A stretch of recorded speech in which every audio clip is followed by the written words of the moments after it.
I want to talk about removing distractions. Hello friends, welcome back to another episode in this series. In the last episode, we talked a lot about layer cleanup and how to utilize that to really organize your layers within Photoshop. I know y'all have been in those situations where you have a fire portrait, okay? And then you're like looking at the picture and you're like, wait, I don't want that in the background, or this thing is distracting. So I'm gonna show you how to utilize the remove tool and the find distractions tool within Photoshop to remove those distractions. Let's hop into it.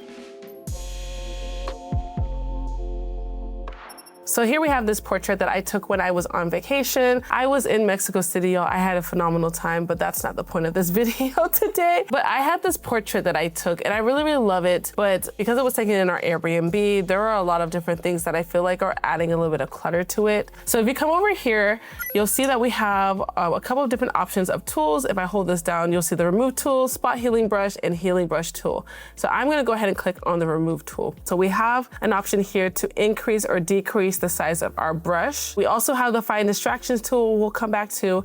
And then we have sample all layers and then remove after each stroke, which I'm gonna talk a little bit about what that means. So sample all layers means that if I was on an individual layer, I wanted to be able to sample the layers underneath when removing these specific items. That way I can edit non-destructively. For example, let's say I'm removing this picture frame over here. I'm gonna utilize the brush tool to go ahead and brush over the distraction.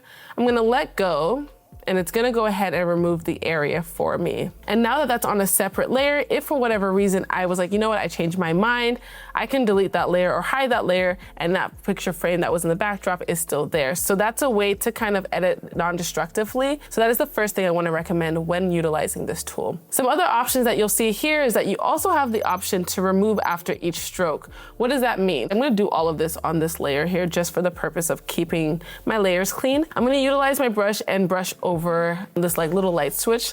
Once I let go, it removes the tool. If I bring that back and I unclick the remove after each stroke tool, what that means is that I can make a couple of different highlights, and then I press enter and it's actually going to remove those options for me. So I can unclick the remove after each stroke button if I want to remove a couple of different objects at the same time, instead of doing that one stroke that you saw me do in that first example. But as you guys can see, bam, those areas that I highlighted are now removed. Now, I wanna call out another aspect to this tool. You also have your find distractions button that you'll find here on the top. If I click on find distractions, you can look for general distractions. If you have people in the background, you can click on the people, wires, and cables as well. I'm gonna utilize general distractions and ask it to go ahead and analyze my image and find general distractions within my image that can be removed. So you see it's caught onto the couch, it caught onto the chair in the background, the different photo frames that are still here, the pillar, the door, the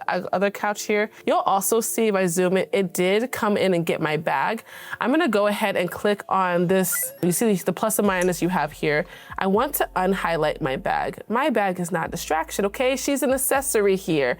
We want her in the actual final image. We don't want her gone. So I love that you also have that option to go back and kind of refine some of those objects that are highlighted. For example, if I click the plus sign, if I want to come in here and add the chandelier, maybe let's see, like this window over here. Maybe I'm like not a fan of that. So now we have multiple things that are selected within our image.